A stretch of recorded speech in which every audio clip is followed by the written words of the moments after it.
My name is Juma Usna. I was born in the year 2005, 10th of October. I come from a family of 5, I being the last born.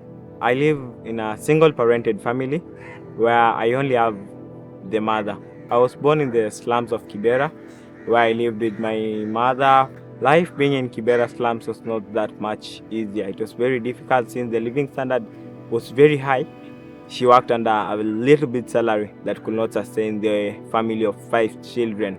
That house, there was no food, and she could not afford the school fees, the meal, and even most of the time, she couldn't afford the rent. We had to go back to the streets and struggle again with life until it reached a time that she saw she could not survive the life in Nairobi, and she had to travel back to the rural areas in Mombasa.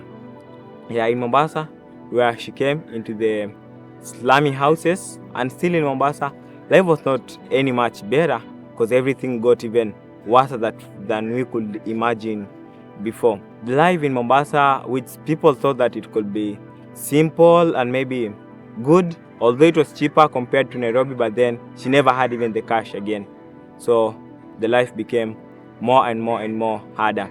At that time when she stayed in Mombasa, she had again to start a work where she could go around cleaning people's clothes, and sometimes she even lacked a place to clean the clothes. So on that day, there was no income for the family. The house was made of mud, so we just struggled inside, and when it was raining, you could just feel the rain since the roof were not much better to prevent the rain from coming in. So at night you couldn't sleep when it's raining. She could not even manage even the job anymore, and suffering from ulcers at the same time, it became worse. She could not attend the job that she used to attend, so there was no income for the family by that time. She just had to stay in the house, and there was no employment for her, so I couldn't go to school with my siblings since there's no rent, there's no food in the house. She just told me that I have to go to my sister because my elder sister had got married to a certain man in Nairobi, so I just decided to go to my sister for survival. I stayed with my sister for a little bit of time, and that's where I met a senior beneficiary who connected me with Mully Children's Family. So I joined Mully Children's Family in the year 2016 that I was in class 6.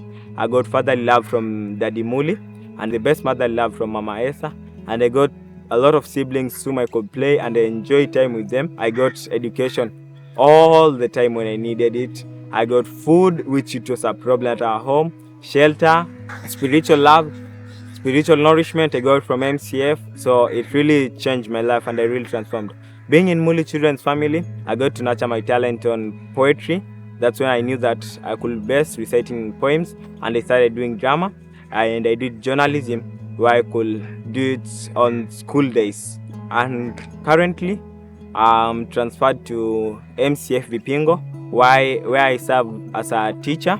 I became a trainer on poetry and most of the talent.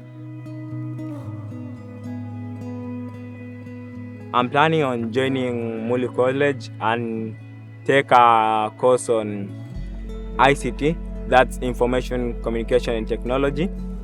That will better my life on my future, so that I can be a person of means and giving back to the community where I came from. At least if I get a means where I'm going to help the community, and I'm planning to work with the government, mostly on the security department, so that I can see on the crimes and maybe try to solve most of the problems that people are facing in our country.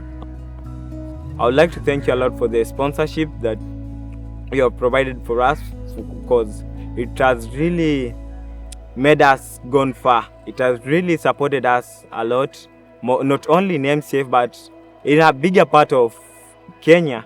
It has really helped us, where we got food from you, we got education through you, and the biggest of all is spiritual nourishment.